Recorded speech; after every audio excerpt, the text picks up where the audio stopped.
हिंदुत्व समाज का जीवन जीने वाला, हिंदुत्व की विचारधारा का जीवन जीने वाला कभी आतंकवादी हो ही नहीं सकता।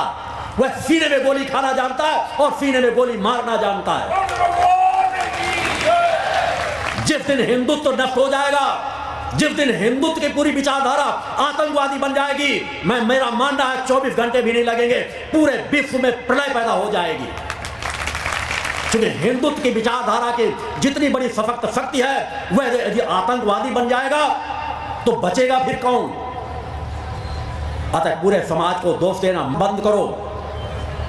हमारे हिंदुत्व में इतनी अपार क्षमताएं हैं कि पूरी मानवता को आज भी जो दिशा दे रही है, नहीं बेईमान तो सबको पापी, अधर्मी, अन्यायी, शराबी बना बना के, शराब के ठेके खुलवा खुलवा करके सबको शराबी बनाना चाहते हैं।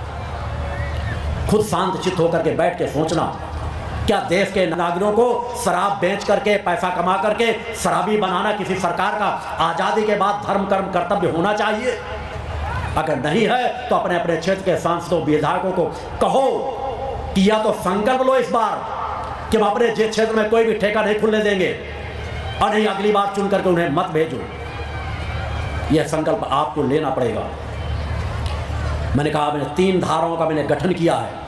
एक आश्रम जो चेतना, आस्था, विश्वास का केंद्र है, एक भक्ति मानव कल्याण संगठन जो समाज सेवा का क्रम है, एक भारतीय शक्ति चेतना पार्टी का जो समाज में सत्ता पाने के लिए नहीं, सत्ता सही लोगों को दिलाने के लिए कार्य करेगी और सही विचारधारा के लोगों को आगे बढ़ाएगी।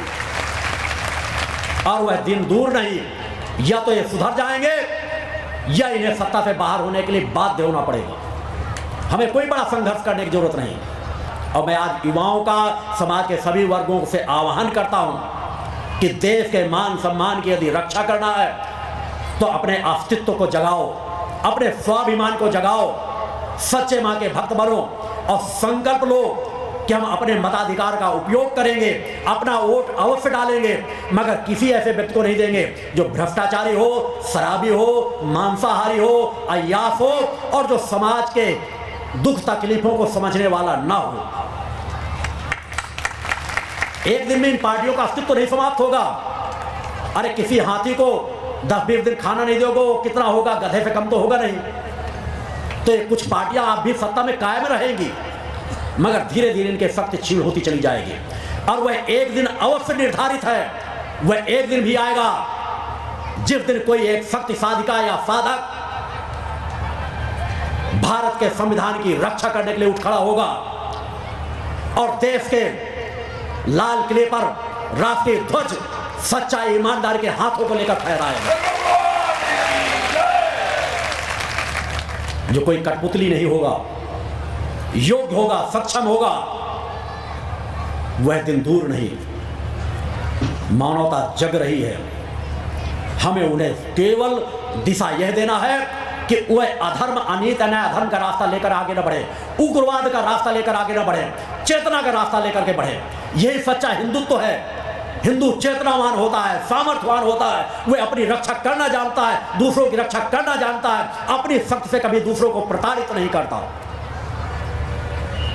इसीलिए मैंने अपने हर धर्म योद्धाओं का है, अपने घरों में मां का ध्वज टांगो, माथे पर कुमकुम का तिलक लगाओ,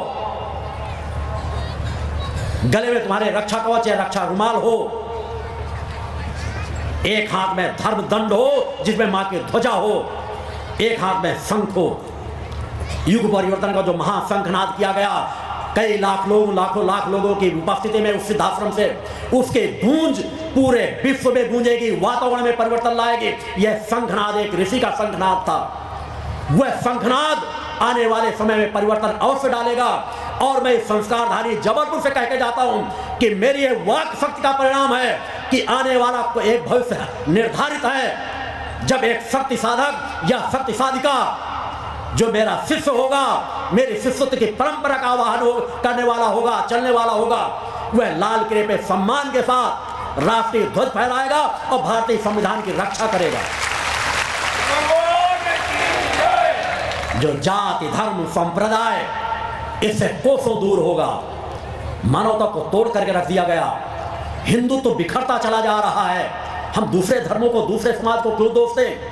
टुकड़े टुकड़े में हिंदुत्व बट रहा है। छुआछूत की आग लगा दी गई है, जातीता की आग लगा दी गई है। इस जातीता की आग को समाप्त करो, तभी तुम सच्चे मां के भक्त कहलाओगे।